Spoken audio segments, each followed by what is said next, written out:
Oh, you're the closer. Yeah. I know you don't like that Mariano Rivera comment. That's what I like the Yankees. I don't dislike. What are you gonna do? Say Edwin Diaz or Familia? I mean, I'm not a Yankee hater. I'm not a Met hater either. So it's a love fest in here. All right, you guys ready? Good. You all good? Ready? You ready?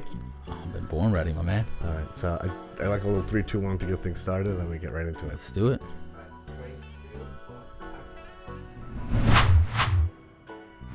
So I couldn't be more excited to have my good friend Andy Acaru here, who is the Vice President of Sales in the United States or Vice President, I would say. One of the VPs. There's 5 of us. One of the VPs. Yep. The most important VP in my mind of BTL Aesthetics, which is a Czech-based, right? Yep. Medical device company that makes a lot of really exciting technology that's used predominantly by plastic surgeons and dermatologists.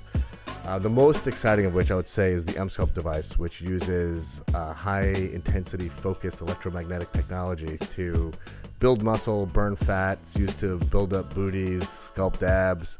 Now it's indicated for, thighs is an off-label use? So we were actually FDA cleared. First of all, thank you for having me on your podcast at Mudgil. I mean, it's I've been following you around, and everything you're doing here is very inspirational. So thank you for having me. I appreciate it, man. But you hit it with EMSCULPT. It's really disruptive. I mean, for all these years we've been in, when you're looking at body contouring as a whole, we're addressing fat, skin, but that perfect threesome or perfect trifecta is fat, skin, muscle, and the body, is 30% muscle. So now with the EMSCULPT, yes, you were able to address that muscle. So we are FDA cleared for the abdomen, for the buttocks. We're FDA cleared for the arms, and coming up for the calves, and also thighs. We have been FDA cleared for that as well since the beginning too. So. When does the calf? So we're expecting that any day now. It could be any date from now till July. So next month or so, we should have FDA clearance on the calves as well. That's exciting because calves are like impossible to build up. Man. Especially it's the bane of anyone who works out's existence. I know. So really, I mean, it is disruptive technology, but I would say like the company itself is somewhat disruptive. In terms of I've been thinking about you guys a lot, and the way you guys market, just the sort of culture of the company, it's very different than sort of the buttoned up companies that we typically deal with. Sure. You guys are very active on social media. You really let loose with what your content on social media. Just as people, you guys are really just true to yourselves. I mean, it's not that you have a persona where you're a rep for a company and you guys have sort of one personality professionally and one personality personally. That to me is what's so compelling about you as an individual, because it seems like a perfect fit for someone like yourself who's been in the industry for a really long time and has had tremendous success in multiple avenues in this industry. And we'll talk about some of that. Sure. But that leads me to my first question, is the only thing I asked you to think about, man. And, everyone has a different definition of what they define success as. What is your definition of success, man? So that's good. I mean, that's a great question. I hear that all the time, and people always defining what is success. For me, success, it's leaving a legacy behind. It's all about the hustle. It's all about the grind. Things you speak about on a podcast all the time. But for me, leaving a legacy, knowing that you can achieve something and actually leave your mark and leave your footprint, and have others follow it, and but at the same time, not just doing that. And success to me, I don't define success as having money and all these awards and accolades, but it's more about what you impact and how you go about doing it. And for me, it's reaching the top and kind of impacting things and leaving a legacy, but being true to yourself, never changing who you are, never morphing in. Of course, you're going to evolve. I mean, everything's evolution. You adapt to perish. You have to, polish yourself up. But, being who you are, and that's for me is something that I take a lot of pride in, is not changing my core beliefs, my fundamentals. It's having this culture, which I always believed in. And, having a legacy, because at the end of the day, we don't know how long we're on this earth, right? But when I'm gone, I want my kids, I want my family, I want people, I want to leave a legacy behind. I want people to be like, you know what? Hey, I want to do what Andy Acaru did. I don't want to be the person that says, you know what? I want to be like that person. I want something where people want to be like me, or, I can impact their lives and kind of, leave them that book that they can follow. So I love that, man. That's actually something I actually thought about a lot with Father's Day being a couple of days ago. Yep. What the meaning of it really is to me, or what the meaning of even all this shit that I'm doing with the podcast and social media. And, it really is to leave a legacy behind, for me, for my kids, also obviously for others as well, but kind of breaking the mold. And, you certainly are someone who has broken the mold. Before we get into like all of the stuff that you're up to now, and all the success that you had as a in the laser industry for all aesthetic stuff, essentially. Let's go back a little bit because we were having dinner a couple of weeks ago, and you mentioned to me that you come from a lineage of doctors, right? And you were kind of like the black sheep, not going into medicine, and you're sort of in this like parallel field on the sales side of things. But can you speak to us just a little bit about like what growing up was like? What kind of I'm sure your parents were pushing you into medicine. They were. So I mean, I was definitely black sheep. So as far as my upbringing goes, my parents emigrated from Eastern Europe, from Romania. So obviously with communism, they came to the U.S. via Italy, and they came here in 1973, right before I was born. I was born in 1974, so I'll be 45 this year. But my dad being a surgeon, my grandfather being a surgeon, my whole family being surgeons, and I'm the only child, so I have no aunts, no cousins, no sisters, no brothers, and it was. You have no cousins? No, I mean it's been embedded from day one. It's like, Andy, you're going to be a doctor. How could you not be a doctor? So growing up, and I was raised by my grandparents. My parents actually split when I was 3 years old, and I was born and raised in Queens, and wouldn't change that for the world. My grandmother, maternal or paternal side? On my dad's side. So, my dad moved out to the island, and he had his own family out there. My mom was in Jersey, so I kind of had to fend for myself. So I kind of, everything I taught, I was kind of self-taught. But even though they were still there and they were my parents, I knew that they loved me and everything. They weren't actually there except just pushing me and saying, hey, you got to carry on, the tradition. You have to be a doctor. So you look at normal kids growing up and, they're out there, they're playing ball, they're doing X, Y, and Z. For me, here I am, I'm 10 years old and I'm in my dad's office in the city. And I'm learning how to do tempanometer test. I'm learning how to take vitals. I'm learning how to do, taking blood pressure. I mean, watching him draw blood. So I was groomed from day one, and that was my path. But he's an ENT? No, so he's a general surgeon by trade, and then he opened up his own family practice in the city during the booming 80s and 90s, and then sort of thing kind of going downhill, obviously with HMOs. And for me, my heart wasn't into it, and it was a decision that I had to make for myself. But I did, what I guess any normal son would do. I try to appease them. I went pre-med. I went to in college, went to Delphi University, pre-med, took my MCATs, took my DATs. I tried everything, but my heart wasn't into it. And for me, if I'm going to go all in, that's how I am. I'm very extreme. If I'm going to do something, I got to love it, and it's got to be what I want to do. So, at the end of the day, I kind of chose to take both worlds, right? The medical world and the sales world, combine them together, and I kind of ventured into a whole different arena. So was your first job out of college as a drug rep? No. So, I've been in the industry for about 20 years now, going back to the old Astra days, launching Prilosec for them back in the day. But my first job, I was hustling since I was a kid. Growing up in Queens, whether it was delivering pizzas when I was in college. I played. That's best job ever, delivering pizzas, man. Oh, so much fun. So much fun. Then you there working for the tips and everything, delivering things. It was a great time. Whether it's that, washing cars, the car washes. So always hustling, grinding.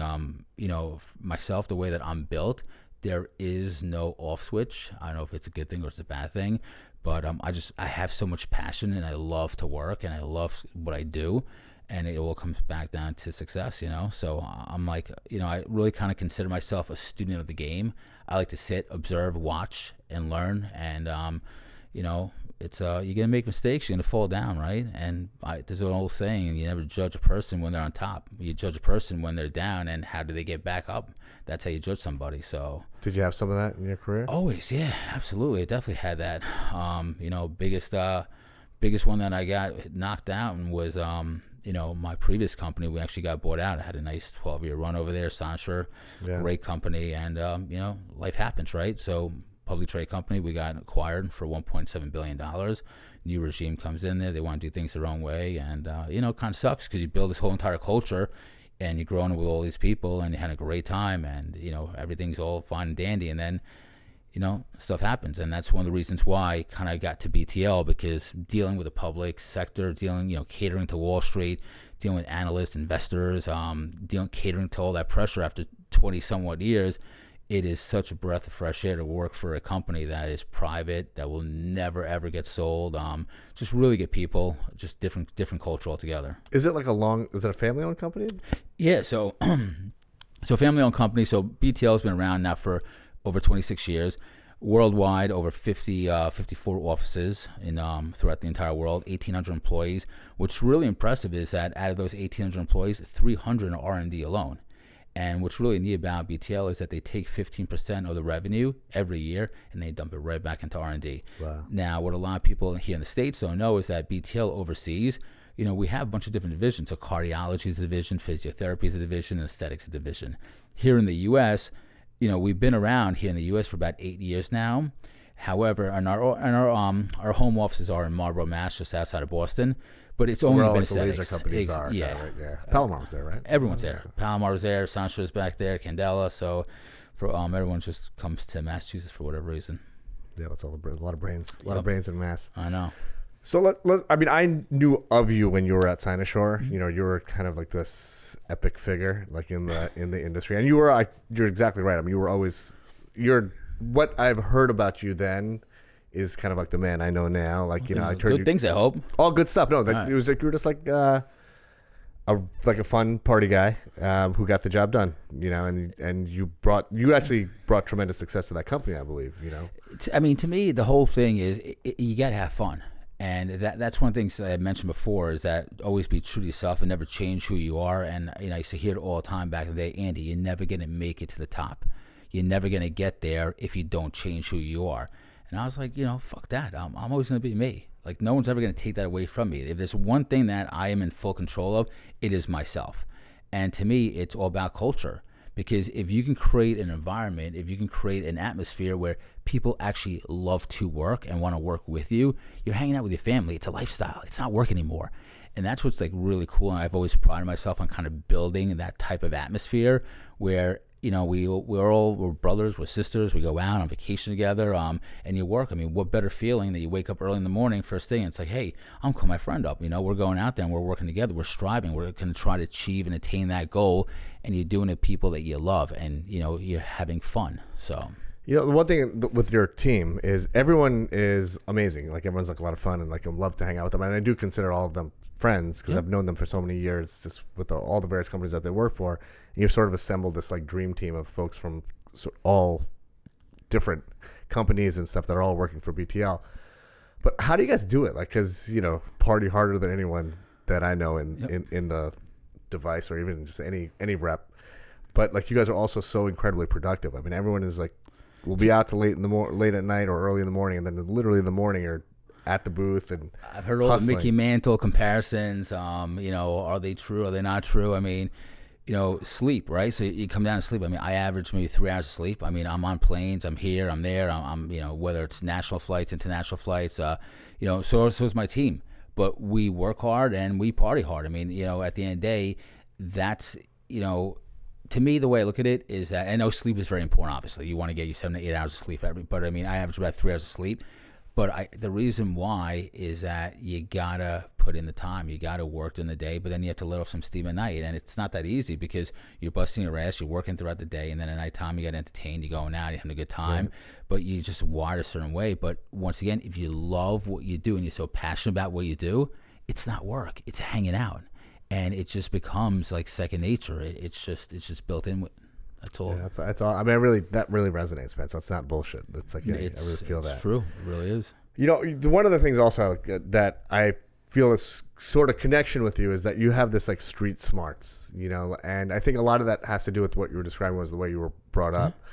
Like when I was growing up, I grew up in a single family household. My mom was working all the time, and my granddad, I was basically my granddad. He was awesome, like really an amazing sort of spiritual guy. But he gave no shits about like what, he was doing his own thing. He didn't give a shit what I was up to, just as long as he took me to school, brought me back, whatever he had to do. But, he was like, he was at that stage of his life where he's like, whatever, just making sure I was safe, but really didn't have much energy to like discipline me or like, and I was really kind of just like on my own and got into a lot of shit and, got into a lot of trouble when I was a kid. And it took me a long time to sort of find myself. Same here. And I feel that. Yep. Like, I feel like that's part of your story too. Like, the way you were describing, like, I would hustle because I think my mom didn't give me an allowance or anything like that. So I'd have to work. So I delivered papers, I delivered pizzas, I worked in an ice cream shop, I worked as a landscaper in the summer, just anything I could do, valet parking cars, whatever, just anything to put some money in my pocket so I could do shit. But I think that sort of really informed my hustle now. That's why I work so hard now at all the things that I do, even things that I'm passionate about like this, where I'm not monetizing it, but for me, I want to deliver the best, highest quality product. It's the hustle, man. It's that fire. And I totally feel you, and that's the same thing. So, as far as my background goes, everyone thinks, and it's the biggest, it's such a big misunderstanding or just misunderstood in general. I didn't have it easy. People think, oh, wow, Andy, you grew up in a family of doctors. I didn't get handed nothing to me.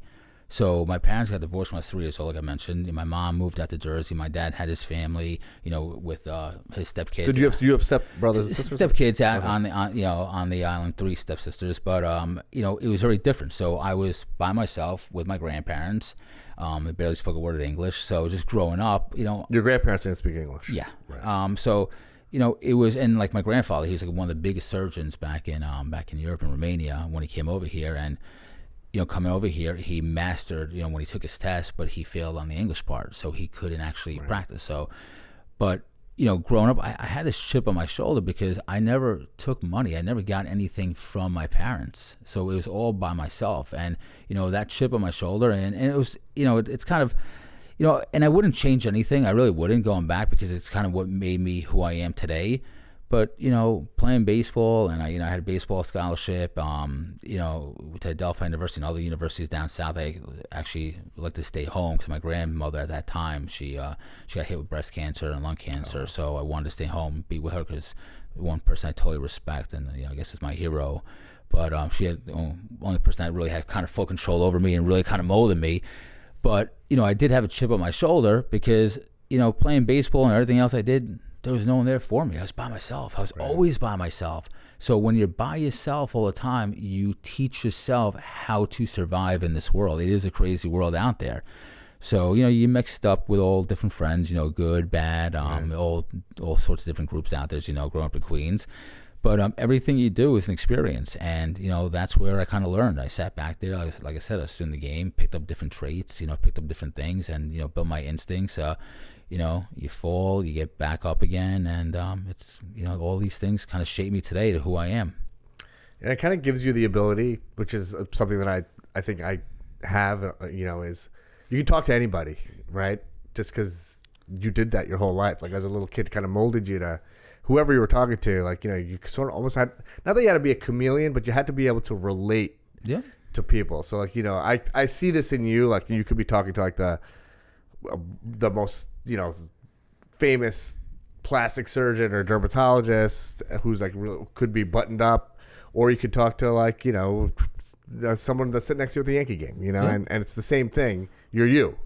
I'm me, and one thing which I want to add to it is I've always, and it's how I grew up and kind of what I taught myself or what I've learned from others, is even to this day, I will treat everyone the same. Whether you're the CEO, whether you're the janitor, I will treat everyone with the same respect. And I think that's very important because, I'm not here treating anyone differently. Everyone is a human being at the end of the day, and I'm going to treat everyone with the utmost respect. And I go above and beyond, especially for people that aren't in those high-level positions. I'm going to go above and beyond to show them the love because, at the end of the day, everything that we do, when we do succeed, it's a team. It's a team thing. It's not about me. It's not about, my other guys or my other gals. It's the whole entire team together. That's so true, man. I mean, that's very well said. I want to talk a little bit about like what happened at the end of Cynosure. So like, and you don't have to go into detail about it, but I imagine like, you were riding high, things were good, money was rolling in, sort of living the ballerish lifestyle. And then it's kind of, I mean, from what it sounds like, things just kind of got swept away from underneath you. And then you were probably just left with like, okay, like what do I do now? Was there any of that? So what had happened was, we had a nice run. When it's when you take a step back now, and I kind of sit here and I'm like, wow. I'm like, you look at the industry and you look at all the top companies in the industry.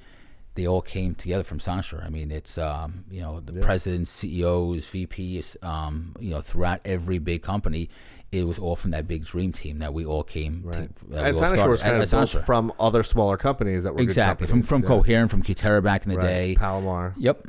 But, what happened at that time is that, the run came to an end. I mean, we were the hottest thing in town. I mean, the technology was great. The sales team, I mean, everything was just phenomenal. And when you're a public company, you're the apple. Everyone's looking at you. Everyone wants to make an acquisition. And, the ride came to an end. And, another company came in, Hologic came in. Did you see it coming? We knew at the end that it was coming and that we were kind of being shopped around, and we were hoping that that wasn't the case. I mean, we'd always heard rumors of it. And, we kind of got excited when we thought it, when it wasn't going to be a farm company. We thought it was going to be someone else in our space that kind of gets it and would just leave us alone. And unfortunately, that didn't really happen. I mean, they came in there, they didn't like how we did certain things. They wanted to kind of put their own, which I totally get. It's, listen, you spend $1.7 billion, you can do what the hell you want to do. Of course. But at the end of the day, I saw the writing on the wall, and I was very proactive. I saw things changing, and I'm like, you know what? I'm gonna write my own ending. I'm gonna write my own story. And I believe it was actually Cinco de Mayo, May 5th. I remember my wife was, and I was getting kind of frustrated, just annoyed, and not annoyed at the things that were going on, just things are changing. And with me, I need to be happy. And if I'm not happy, I'm not going to be there. And if I'm not in control and I can't control my happiness, if I've been doing something for so long and then all of a sudden it's like, all right, well, you can't do this, you can't do that. You have to talk this way. You have to look this way. It wasn't for me. And everything eventually does come to an end. And I want to write my own ending. So remember, it was like 8 o'clock in the morning, and I call my wife. I'm in my office. I'm like, yeah, I think I'm going to resign today. And she's like, what? What the hell are you talking about? I'm like, I'm just done. And that's how I am. When I make that decision, I make that decision and put in my letter of resignation. Of course, supportive. And, that was the end of it. So took off for about a month and a half, I want to say. And let me tell you, it was... Did you get like a severance or anything? Or? No, I didn't want anything. I turned everything down. I no Really? severance, nothing. To me, it's, listen... It is what it is, right? So one chapter closes, another chapter is going to open. Took some time off. I expected to take a nice year off, but it was about a month and a half. And you were flush enough to be able to take a year off? Yeah, but I didn't take a year. I didn't actually take a year off because I took about a month and a half off, and then I got just bombarded by everyone trying to recruit me, and obviously I have non-compete, so there's certain place I couldn't go to. But one guy came after me pretty aggressively, this guy, Bob Fabio. So he's a serial entrepreneur out in Austin, took numerous companies, startups, and sold them. Did you know him prior? Didn't know him prior, but he definitely vetted me out, came after me hardcore, and had a really cool How concept. did he find you, though? Like, how does that work? Through LinkedIn, I guess. Through through just my reputation out there in the industry, speaking to people. Are you pretty active on LinkedIn? I am. Social media, obviously everything that we're doing now, it's something that I'm continuously evolving and getting better at. Am I an expert at it? By no means, but you have to evolve. And so he found your profile on LinkedIn or whatever. Found my profile, and it's just the industry is so small. So you speak to certain people. Like when I hire somebody or when I look to bring someone on board, make a couple phone calls. You have all these little degrees of separation. Yeah. So you find out a lot about somebody, but. What irrelevance was and what Bob Fabio had done, his new startup, his new venture, was pretty cool. It's kind of taken this marketing that was only meant and that can only be used by these big companies like Amazon and Apple, and being brought down to like these small businesses now, where you're actually surrounded, especially in the aesthetic field and medical field, where if you have a patient base. And it's like, well, what do you do for marketing? Do you market internally? Do you market externally? Well, what's your definition of marketing, internally? And I do a Facebook page. I have my Facebook page. Well, that's not really marketing internally, because when you have your Facebook page, people actually have to go to it, right? Mm-hmm. So all this like proprietary technology that they had developed, and that's why they brought me on there, because I had that experience in the aesthetic space, was like surrounding patients digitally. Like Amazon would, or like, it's kind of freaky. Sometimes I go on Facebook and I'm like, whoa, I just kind of said those words. I'm like, why is that thing on my screen right now? Right. So it's like really, So it's a marketing, Irrelevance is a marketing company for physicians and aesthetic practices. Exactly. Yeah, and they ventured off into real estate, into other ventures and avenues as well. Okay. But they had brought me in there. And to me, I'm like, I'm like, wow, that's pretty cool. It's a cool concept. I'm like, I respect the guy. I did my due diligence, my homework on the guy, and he's got a great track record. And I'm like, you know what? I'm like, the more I can kind of refine and kind of learn, because to me, knowledge is power.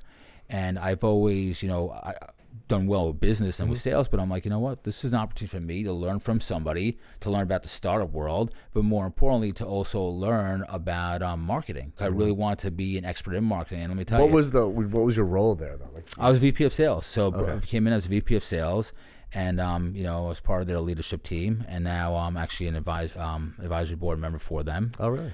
And you know, it was a great experience. I mean, it was very disruptive. How long were you there for? For about a year, until my, you know, I knew about BTL. I knew about EMSCULPT for a while beforehand.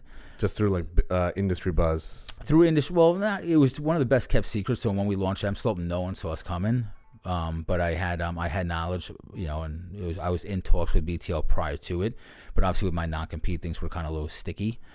So you know, took my time, and then I got a phone call, and they said, hey, you know what, we got the FDA clearance, we're going to launch this thing. It was back in April in 2017 at ASLMS, and boy, did we shock the world. Yeah. I mean, no one saw us coming. And, you know, I've been very fortunate in my life to, you know, one thing I love and I have a lot of passion for is really disruptive technology and branding things. Right. And I had a nice run. I mean, whether it was Smart Lipo or Sculpture, Pico Short Mona Lisa, just like cool stuff that has never been done before, disruptive stuff. You know, EMSCULPT is by far the most disruptive technology or product I've ever had my hands on, and like kind of branding and everything. And just kind of cool how we go about it, because it's completely a different mindset, and it's a different way of reaching, you know, customers and patients. And, you know, a lot of it comes back to social media and like Instagram. Yeah. The world's changed. That's crazy. I mean, EMSCULPT is everywhere on Instagram. Yeah. I mean, some of the marketing is insane. Like, you know, I've seen some of the videos that I don't think have even made it to the public. But it works, man. You know, like I think it's genius. Whoever's doing the actual marketing stuff behind it, you know. And I mean, you know, at the end of the day, you can't please everyone, right? So no matter what you put out there, you're gonna have people that are gonna say, you know what, I'm offended by this, or I hate this, or people are gonna be, oh my god, wow, this thing is the best thing in the world, I love this thing. So our whole mindset is, let's bring out a lot of stuff out there that you, as a customer, you can choose what you want to do, what you want to promote, because, you know, no matter what we do in life, you're never going to please everyone. You could do, I mean, and you know this as well, you know, when it comes to your own patients, you could do the best job possible. Someone's always a bitch about something. That's reality. That's true, man. So yeah, you get hard to it though, you know, like, you know, as long as you're pleasing most of the people most of the time, then you know you're doing the right thing. You try to do your best and just keep it real.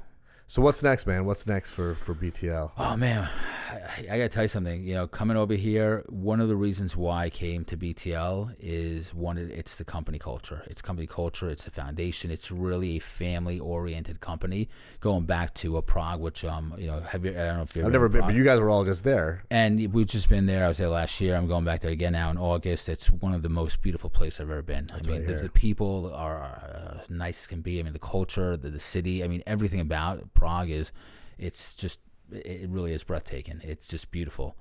But you know, so do you go like once a year, like it's a big like meeting for all the VPs meetings, and stuff? Yep. And then back in when was it? Back in April, we took a bunch of the sales force out there for President's Club. I followed you guys closely on Instagram. So it's a great time. Brought the families as well, so good time. But you know, it's this company, so it's this big family atmosphere where they really do things the right way. And what really kind of appealed to me is that, and I mentioned it, and I kind of you know, touched upon this before, is like dealing with Wall Street and dealing with publicly traded companies, and you know, to be able to actually cater to mainstream. So when you're a publicly traded company, once you get FDA clearance, it's like rush right at the market. And I've been there, and it sucks because it's frustrating, because what happens is that you have all this pressure behind you to deliver. Reports and all that stuff. Earnings, everything. Wall Street expects big numbers. The analysts, the investors, everyone, the shareholders do. So you get FDA clearance, you rush to market, and I've been through with Smart Lipo back in the day, and great technology, love it. But I mean, we had our growing pains, and not only did we have our growing pains, as we're, you know, getting feedback and learning from you guys out there. Hey, what do we have to improve on? And we're investing in technology. But what happens is that you have all these upgrades, and it's very frustrating for us. It's frustrating for you guys. And so the cool thing about, you know, BTL is that BTL actually sat on the FDA clearance for about 18 months. Oh, wow. And they did so because they wanted to do things the right way. They wanted to make sure the marketing was there, the science was there. So when we did launch everything and no one saw us, and we kept this completely hush-hush, we launched it back in at Dallas back in April in 2017. We launched it with 7 clinical studies, unprecedented. You never launch something with that much clinical data behind it. I mean, nice, you know, long-term data too. I mean, now where we are, we're going to have by the end of this year, actually by the fall, we'll have 15 published studies. So we have long-term data on this thing. But we wanted to make sure that every box was checked, whether it was, clinical efficacy, marketing. We want to make sure that there were no growing pains, and everything was validated, and hence that's why we've had the success that we've had. Because no one, MRIs, as you know, MRIs, they don't lie. It's very hard to deny the data. That's why I bought EMSCULPT. I think there's another reason why you bought EMSCULPT, if I'm not mistaken. True. I don't know if you want. It was Washington D.C. Yeah, the AD in Washington D.C. Yeah. Yeah. So we were at it was like a nightclub, and they were playing it was disco night. Oh, it was horrible. It was horrible. Terrible. So Andy came in, and I was like, all right, if you can get them to play hip hop, I'll buy an EMSCULPT. Done deal. There was a few drinks into the night, but yeah. So I'm a man of my word. So as are you. So yeah, man. So listen, I look forward to having many, many, many more years working alongside you, man, and making things happen. And I know you're a guy who takes care of his people. I really get that feeling, and I'm a very loyal person as well. I live my life based upon three things: trust, loyalty, respect. Those are my three main principles. Yeah, man. And especially coming back to EMSCULPT for a second, with where this thing is going, it's like you look at Steve Jobs, right? Steve Jobs had a vision. And what's kind of ironic now, which is it's ironic, it's funny, and it's sad at the same time. But a year ago, everyone was laughing, like all the competitors, like, what the hell's EMSCULPT, muscle, booty, all this stuff. And it's like a year later, everyone's trying to get into this market. So they go from making fun of us, laughing at us, everyone's trying to get into it. Right. And the reason why is that because it does work. But here's the thing: the biggest difference and biggest takeaway is that BTL has studied high fem technology for over 7 years extensively. They've studied magnets for over 19 years. MRIs have been studied for 30 years. Right. So there's a lot, because like Steve Jobs had a vision, BTL has a vision, with high fem technology. So this is just the beginning of it. This is a nice 10 to 15 run. And if you follow my career, I'm not the type of guy that jumps from company to company to company. So if I believe in something, and I'm going to take my time, I'm going to make my take my time and make wise choices with who I'm going to partner up with. It's just the same thing. Like when I speak with customers, I'm like, you're not just buying a piece of technology, but you're partnering with a company, and that's very important. That's very valuable. Yeah. That is a true difference, man. I think the stuff that you guys are going to make down the road, that's going to come from BTL down the pipeline, is going to be the same sort of like really tested technology, and something that you can be pretty confident in that it's legit. All I have to do is, I'll just say this: just stay tuned, because this is nothing. So I'll promise you, I'll guarantee you something. We'll have the same podcast here a year from now, and you'll be like, holy shit, Andy, wow, damn. I want to be twice the size too, because I'm sculpting my calves, every part of it. Now that I have it in my office, buys, tries. The cool thing about it's instant gratification too. You get that pump. It's 20,000 supermaxillary contractions. That's unreal. Hey man, so I'm ready. All right, Andy, man. Thanks so much for taking this time on this rainy day, man. Schlepping out here. No, it's all. And listen, thank you so much. Dr. Mudgil, everything you're doing with these podcasts, like I said in the beginning, it's so inspirational. I've watched your podcast. I've been following you guys following you forever. Everything you do. It's inspirational, and when you touch upon everything, whether it's the skin, whether it's the body, the mind, it's always an inspirational story. So thank you for having me on as a guest. Hey man, it's a pleasure, and it's great stories like yours that keep this thing going, man. Absolutely, no doubt. Thank you for watching this video. Don't forget to like, share, and subscribe. You can also find me on Instagram, Facebook, and Twitter. Let's get it.